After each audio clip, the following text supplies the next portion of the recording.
Bismillahirrahmanirrahim. Welcome to my channel, Dream Achievers by Muhammad Adnan. Today the topic which we're discussing about is the judiciary with respect to governance. Judiciary and governance as one of the most important tool regarding governance. Judiciary basically is a link between other two tiers of the state, which one is executive, second is legislature. तो जो judiciary है वो इन दोनों चीज़ों को basically link करके रखती है। आप देखें कि अगर लेजिस्लेचर्स जो हैं वो कोई अगर रूल्स जो हैं वो गलत बना देते हैं तो उसके ऊपर जो है वो जुडिशरी उसको इंटरप्रेट करते हुए जो है वो उसको नल एंड वॉइड कर देती है या उसके अंदर फर्दर इंटरप्रिटेशन कर देती है। अच्छा, एग्जेक्टिव जो है वो अगर किसी रूल्स को सही तरीके से इम्प्लीमेंट नहीं कर पा रहे होते तो उसके ऊपर जुडिशरी के पास बात जाती है और जुडिशरी फर्दर उसके ऊपर एक्शन लेकर उस चीज़ को सीधा करने की कोशिश करता है।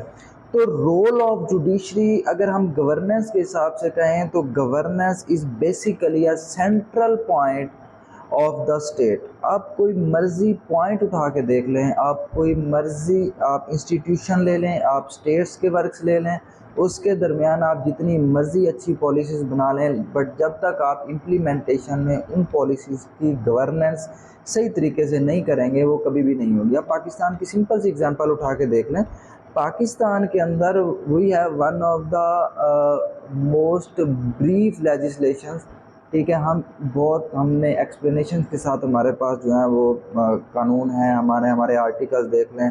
ठीक है, आप हमारे पिनल कोड्स देख लें, criminal penal code, civil penal code और relation between federal and federating units हैं। ठीक है, तो ये सारी चीज़ें जो हैं वो आपको बड़ी डिस्क्राइब करके बताई गई हैं, बट फिर भी वही the Pakistan is a ungovernable state. तो बेसिकली अनगवर्नेबल क्यों है कि जो पॉलिसीज़ हम बनाते हैं उनकी जो इम्प्लीमेंटेशन की जाती है वो इम्प्लीमेंटेशंस के अंदर बेटर एंड इफेक्टिव गवर्नेंस जो है वो नहीं होती।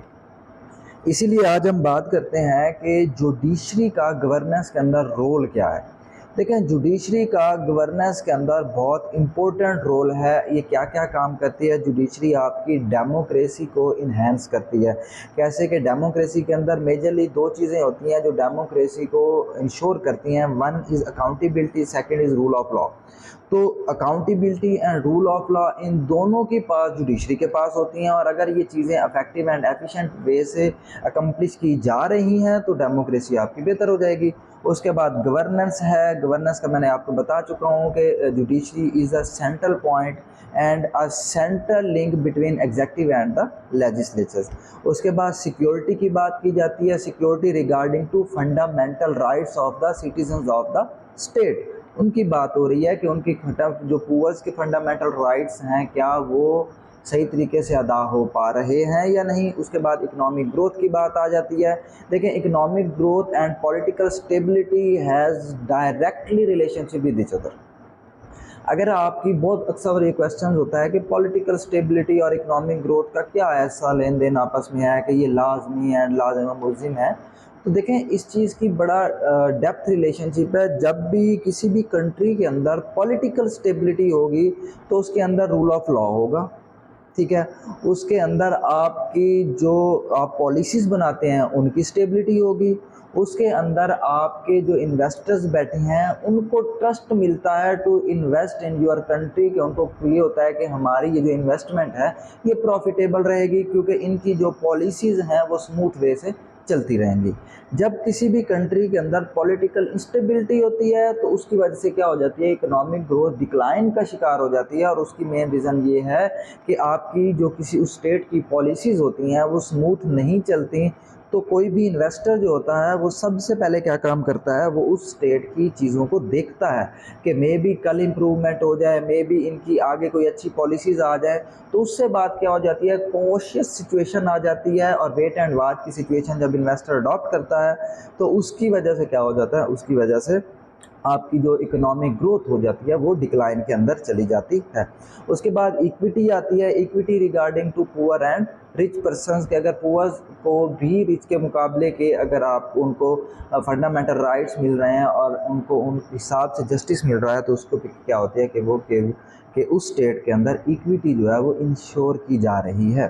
ठीक है, अच्छा, उसके बाद नेक्स्ट हम बात करते हैं कि टायर्स ऑफ जुडिशियल सिस्टम। तो पाकिस्तान के जुडिशियल सिस्टम के 3 टायर्स हैं। The supreme tyre is supreme court, central tyre is high courts, 4 हमारे प्रोविंसेस की हाई कोर्ट है और 5th इस्लामाबाद हाई कोर्ट है। और उसके बाद हमारी बात आ जाती है कोर्ट है डिस्ट्रिक्ट लेवल, जिसको हम कचहरी भी कहते हैं। हर डिस्ट्रिक्ट की अपनी कचहरी होती है। और अगर मैं यहाँ पे थोड़ा सा नोटिफाई करने की कोशिश करूँ तो हमारे जुडिशियल सिस्टम को सबसे पहले बेहतर करने की ज़रूरत है, डिस्ट्रिक्ट लेवल के ऊपर कोर्ट्स को बेहतर करने की ज़रूरत है। क्यों? क्योंकि जितने भी बेसिक लेवल और राइटियस किस्म के जो केसेस होते हैं वो सारे डिस्ट्रिक्ट लेवल कोर्ट्स के अंदर ही आते हैं। अच्छा, उसके बाद हम डिस्कस करते हैं कि जो जुडिशरी है उसका पाकिस्तान की हिस्ट्री के अंदर कॉन्स्टिट्यूशनल रोल किस तरह का रहा है। ठीक है, तो अगर हम हिस्ट्री उठा के देखें तो हिस्ट्री के अंदर हमारी जुडिशरी का कोई पॉजिटिव रोल नहीं रहा। हमारी जुडिशरी ने बहुत जगह पे ऐसे काम भी किए हैं, काफ़ी सारी जगहों पे, कि जो बाद में पाकिस्तान की जो कॉन्स्टिट्यूशनल इशू भी पैदा हुए हैं और उससे हमारी और दूसरा इकोनॉमिक ग्रोथ भी डिक्लाइन का शिकार हुई है। उसके अंदर आप देख लें कि डॉक्ट्राइन ऑफ नेसेसिटी किया गया। ठीक है, अच्छा, उसके दूसरा क्या किया गया, आप मौलवी तमीज़ुद्दीन 1954 का केस उठा के देख लें, जिसके अंदर नेशनल असम्बलीज़ को डिज़ोल्व किया गया। ठीक है, उसके बाद आप देख लें कि जुडिशरी ने कॉन्स्टिट्यूशंस के अंदर जो है डिफरेंट अमेंडमेंट्स की, लाइक 58(2)B की जो एग्जाम्पशंस की गई, एडिशन की गई, सॉरी, तो वो की गई, तो उसकी वजह से डिफरेंट हुए। और उसके बाद कई बार एमरजेंसी लगाई गई। और उसके बाद अगर आप देखें तो आर्म फोर्सेस को कॉन्स्टिट्यूशनल मेजर्स दिए गए, जिस तरह 2001 के अंदर परवेज़ मुशर्रफ साहब को दिए गए 3 साल की उनको दी गई सहूलत दी गई। इस तरह अयूब साहब का टाइम पीरियड आप उठा के देख लें तो उनको दिया गया। मुशर्रफ साहब को तो बाकायदा पीसीओ जो है प्रोविंशियल कॉन्स्टिट्यूशनल ऑर्डर के थ्रू जो है जजेस ने बाकायदा उनको 3 साल दिया। जिसके बाद आपको याद होगा 2008 के अंदर जब आपसी डेमोक्रेसी जो है वो पाकिस्तान के अंदर पीपीपी, पाकिस्तान पीपल पार्टी के थ्रू जब इंश्योर करवाई गई, तो जस्टिस इफ्तिखार चौधरी ने वो जो पीसीओ, जिन जिन जजेस ने पीसीओ को इंश्योर करवाया था, उन्होंने क्या किया, उन सबको निकाल दिया। उसके बाद जिस जुडिशरी जो है जिसका सबसे नेगेटिव रोल रहा है पाकिस्तान की हिस्ट्री के अंदर, that is basically judicial activism.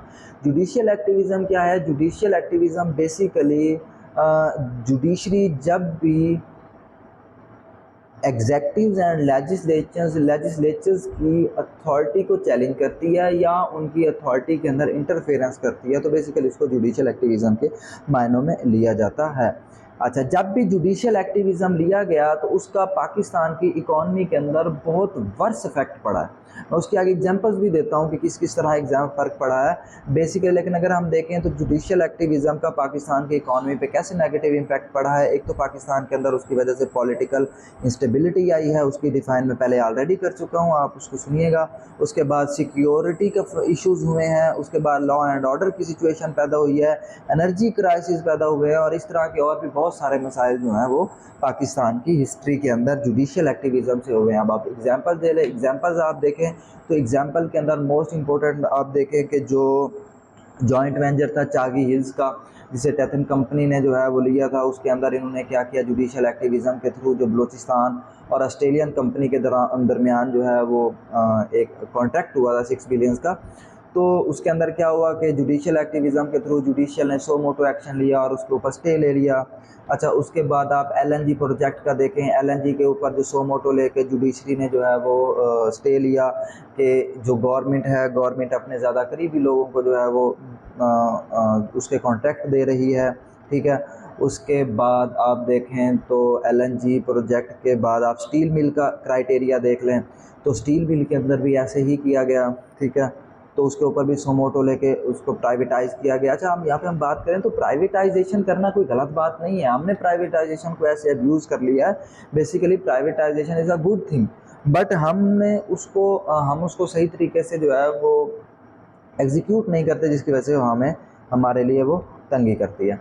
अच्छा, उसके बाद propose reform for profitable economy for judiciary को क्या करना चाहिए to effective and efficient economy and to strengthen the Pakistan economy. तो जुडिशरी को कुछ काम करने चाहिए। सबसे पहले जुडिशरी को revise outdated and redundant laws उनको निकाल देने चाहिए। अब आप इसकी छोटी सी एग्जांपल्स देख लें कि पाकिस्तान का जो क्रिमिनल कोर्ट है, पिनल कोड है, वो 118 साल 118 ईयर्स जो है वो पुराना है।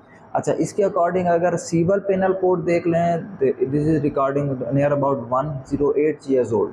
ठीक है, अगर आप प्रोविंसेस मैनेजमेंट का आप देख लें तो that is near about 70 to 80 years old.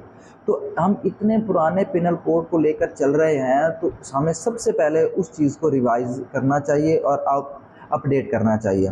उसके बाद हमें क्या करना चाहिए, हमें इन्वेस्टर्स के लिए जितनी भी प्रोसीजरल एंड प्रोसेस डिफ़िकल्टीज हैं उसको हमें कम करना चाहिए, ताकि जल्दी से जल्दी वो चीज़ें हों और जल्दी और जो है वो आप हमारा इन्वेस्टर जो है वो उस चीज़ के ऊपर जो है वो सही तरीके से काम कर सके और उसको एंजॉय कर सके।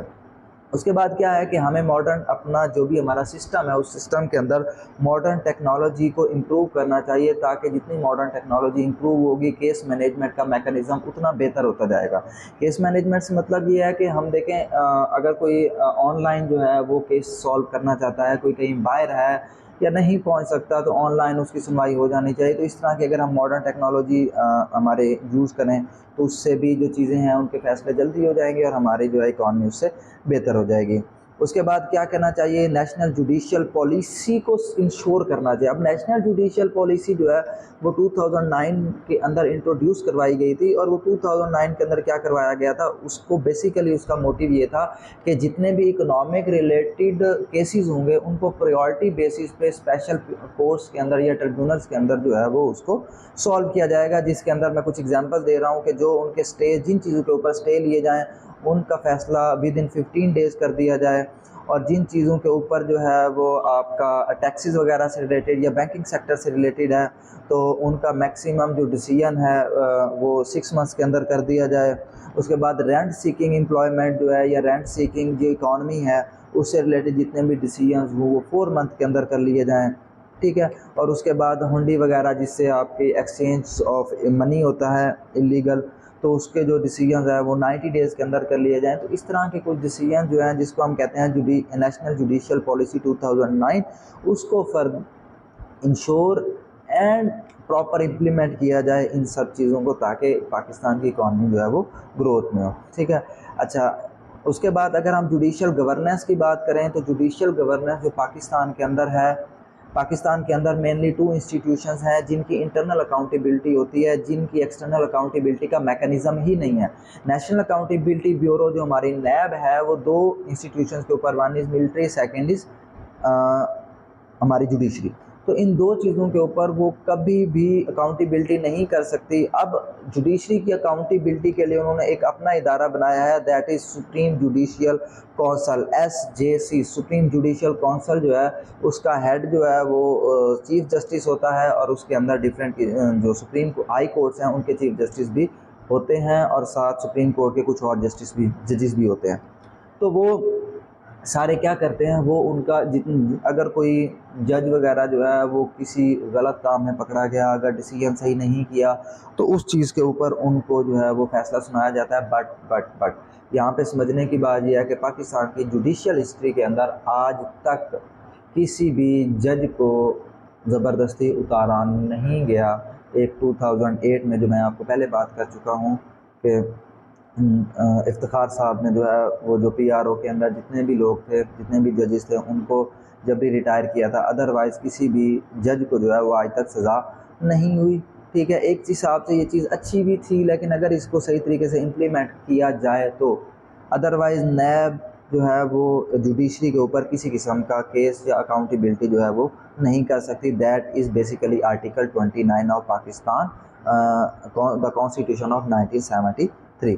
उसके बाद हम एक्सेस ऑफ जस्टिस की बात करें पाकिस्तान के अंदर, तो पाकिस्तान में access of justice is in very very poor condition. Pakistan के अंदर एक सर्वे के मुताबिक 98% लोग, पुअर पीपल जो हैं, उनको जस्टिस की तक एक्सेस नहीं है। और उनका कहना ये है कि जस्टिस तक एक्सेस उन लोगों को मिलती है जिनके पास अच्छे रिसोर्सेज होते हैं, जो लॉयर्स होते हैं उनके एक्सपेंस बेयर कर सकते हैं, और जिनके पास अथेंटिक अप्रोच होती है, वो सारे जो लोग हैं वो उनको जस्टिस तक एक्सेस होती है। अदरवाइज़ बाकी जितने भी लोग हैं, जो पुअर पीपल हैं, जो पुअर तबका है, उनको कभी भी जस्टिस तक जो है वो एक्सेस नहीं मिलती। ठीक है, अब इसके अंदर वो शो करते हैं कि 2016 की अगर वर्ल्ड जस्टिस प्रोजेक्ट रिपोर्ट देखी जाए तो उसके मुताबिक जो पाकिस्तान है, Pakistan is being at 81 out of 113 countries, जिसके अकॉर्डिंग में बांग्लादेश भी हमसे बेहतर है 97 नंबर पे, और इंडिया भी हमसे बेहतर है 71 नंबर के ऊपर है। श्रीलंका जो है वो 96 के ऊपर है। ठीक है। अच्छा, उसके बाद अगर हम जुडिशल फंक्शंस के अंदर रिफॉर्म्स की बात करें, ठीक है, तो जुडिशल सिस्टम को बहुत सारी रिफॉर्म्स की ज़रूरत है। बट अगर हाँ हम कुछ रिफॉर्म्स की बात करें तो रिफॉर्म में सबसे पहले तो ये है कि citizen should be treated equally by law, कि पुअर एंड रिच के लिए जिनकी एक्सेसिबल है, जिनकी एक्सेसिबल नहीं है, जिनके पास रिसोर्सेज हैं, अपने जो जो भी उनके ऊपर केसेस हैं, जेन्युइन भी चाहे हैं, उनके ऊपर जिन कर सकते हैं, रिसोर्सेज हैं वो कर लेते हैं, जिनके पास रिसोर्सेज नहीं है वो उस चीज़ को एडजस्ट नहीं कर सकते। तो सिटीजन्स के लिए कुछ ऐसा किया जाए, गवर्नमेंट करे कि उनकी एक्सेस जो है वो जस्टिस तक जो है वो पहुंचाए। तो citizen should be treated equally by law. यहाँ पे कहने का मकसद ये है कि जो जस्टिस है उसको इतना स्लो चीप किया जाए कि हर बंदा जिसके पास रिसोर्सेज नहीं भी हैं तो उसकी भी एक्सेस जो है वो जस्टिस तक पहुंच सके। उसके बाद update the deficient, defected and outdated laws, वो मैं आपको पहले बात कर चुका हूँ कि पाकिस्तान के जितने भी लॉज हैं, चाहे क्रिमिनल पिनल कोड है, चाहे सिविल पिनल कोड है, चाहे प्रोविंशियल मैनेजमेंट के लॉज हैं, वो सारे जो हैं वो आउटडेटेड हो चुके हैं, वो बहुत पुराने हो चुके हैं, वो करंट सिनेरियो के ऊपर पूरे नहीं आते, जिसकी वजह से पाकिस्तान का जो जस्टिस सिस्टम है वो फ्लॉ है, और उसकी वजह से हमारे जितने भी केसेस हैं वो मोस्टली पेंडिंग में जा रहे होते हैं। उसके बाद कैपेसिटी ऑफ जजेस देखें, जितने भी इकोनॉमिक रिलेटेड जितने भी हैं उनके जो स्पेशल कोर्ट्स हैं, उनके जो जजेस हैं वो उससे रिलेटेड स्पेशलाइज्ड नहीं होते, मतलब कॉन्ट्रैक्ट रिलेटेड हो गया, ठीक है, इसी वजह से ट्रस्ट डेफिसिट होता है। अच्छा, कॉन्ट्रैक्ट रिलेटेड हो गया, रेवेन्यू रिलेटेड हो गया, और डिफरेंट इक्विटी रिलेटेड हो गया, ठीक है, उससे रिलेटेड जितने भी जजेस होते हैं जो उन केसेस को सुन रहे होते हैं, ठीक है, वो उसको प्रॉपर एडजस्ट नहीं कर सकते, उनके पास स्पेशलाइज्ड उनका नॉलेज नहीं होता, जिसकी वजह से जो है वो हमारी चीज़ें जो हैं वो डाउनफॉल होती हैं, और उसको अपग्रेड किया जाए। उसके बाद क्या हो जाती है, जो लोअर कोर्ट्स हैं उनके ऊपर स्ट्रिक्टली जो है वो सुपरवाइज़ किया जाए, सुपरविजन की जाए, ताकि जो अच्छे ऐसे जजेस जिनके पास केसेस आते हैं और वो केसेस को टाइमली सुनते हैं उनको रिवार्ड किया जाए, और ऐसे लोग जो जिनके केसेस पेंडिंग, ऐसे जजेस जिनके केसेस पेंडिंग जा रहे हैं उनके ऊपर उनको पेनल्टी दी जाए, ताकि ये जो केसेस पेंडिंग का सिलसिला है, ये केस पेंडिंग ये बेहतर हो सके और लोगों तक और आम लोगों तक जो है वो जुडिशरी की एक्सेस सही तरीके से पहुंचाई जा सके।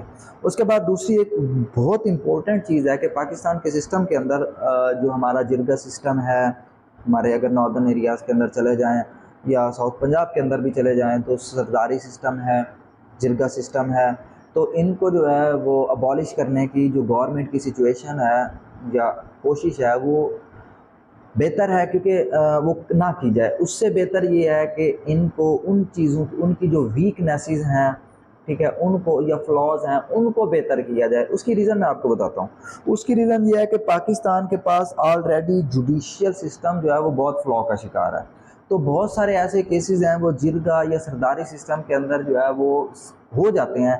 अगर वही केसेस जो हैं वो अगर वहाँ ना हों और वो केसेस पाकिस्तान की डिस्ट्रिक्ट काउंसिल, हाई कोर्ट या सुप्रीम कोर्ट के अंदर चला जाए तो इनके ऊपर बर्डन मज़ीद बढ़ जाएगा और जस्टिस की एक्सेस जो है वो मज़ीद डाउनफॉल का शिकार हो जाएगी। तो बेहतर ये है कि हमें पहले उनको बेहतर करना चाहिए, फिर ये जिरगा या सरदारी सिस्टम को जो है वो कम करें।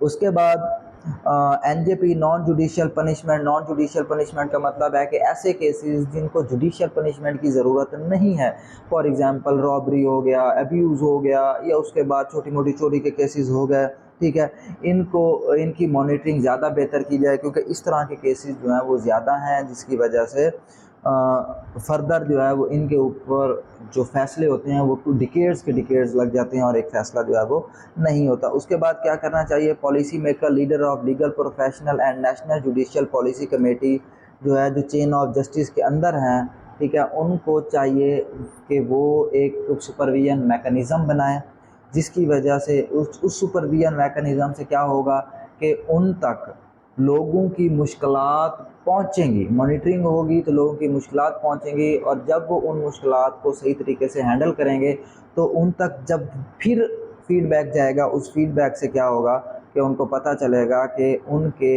इस सिस्टम की वजह से, बेहतर मॉनिटरिंग की वजह से, बेहतर एक्सेसिबिलिटी की वजह से जो ऑर्डिनरी सिटीजन हैं उनको कितनी फैसिलिटेशन मिलेगी, और उसकी वजह से पाकिस्तान का rule of law, accountability, lives of the ordinary citizens जो है, और दूसरा सिक्योरिटी का मेकनिज़म, उसके बाद इकोनॉमिक ग्रोथ और उसके जो एक्सेसिबल टू फंडामेंटल राइट्स, वो सारे जो हैं वो इम्प्रूव होंगे, जिससे पाकिस्तान की गवर्नेंस जो है वो और बेहतर हो जाएगी।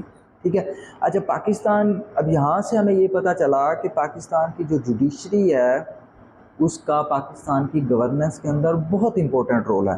ठीक है। तो that is the topic regarding today topic. अगर इसके रिगार्डिंग अगर आपका कोई क्वेश्चन हो तो वो आप इनबॉक्स के अंदर या आप कमेंट्स के अंदर दे सकते हैं। इंशाल्लाह हम आपको जो है वो क्वेश्चंस का आंसर जो है वो देंगे। ठीक है। काइंडली हमारे चैनल को सब्सक्राइब करें। ठीक है। कोई क्वेश्चन हो तो वो पूछ लीजिएगा। अल्लाह हाफिज़।